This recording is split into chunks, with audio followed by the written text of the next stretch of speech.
కళ్ళు చర్మం పసుపు రంగులోకి మారుతున్నాయా? ఇది సాధారణం కాదు, ఇది జాండీస్.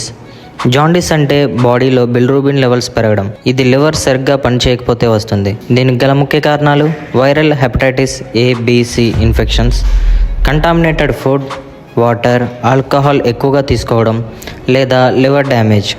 దీని సిమ్టమ్స్ ఎలా ఉంటాయంటే కళ్ళు చర్మం పసుపు రంగులోకి మారడం, యూరిన్ డార్క్ ఎల్లో లేదా బ్రౌన్గా రావడం, weakness, loss of appetite, nausea, vomiting. ఇప్పుడు దీనికి కావాల్సిన డైట్ తీసుకుంటే కొంచెం వరకు మెరుగుపడవచ్చు. ఎక్కువ వాటర్, ఫ్లూయిడ్స్ తీసుకోవాలి. కోకోనట్ వాటర్, ఫ్రూట్ జ్యూస్ చాలా మంచివి. Light food, dal, rice, boiled vegetables. Oily, spicy and alcohol పూర్తిగా అవాయిడ్ చేయాలి. రెస్ట్ చాలా ముఖ్యం బిగులు. లివర్ రికవరీకి టైం అవసరం, కానీ ఫీవర్, సివియర్ వీక్నెస్ 1-2 వారాల్లో తగ్గకపోతే వెంటనే డాక్టర్ని కన్సల్ట్ చేయాలి. ఈ వీడియో యూజ్ఫుల్ అయితే లైక్, షేర్ చేయండి, ఫాలో అవ్వండి.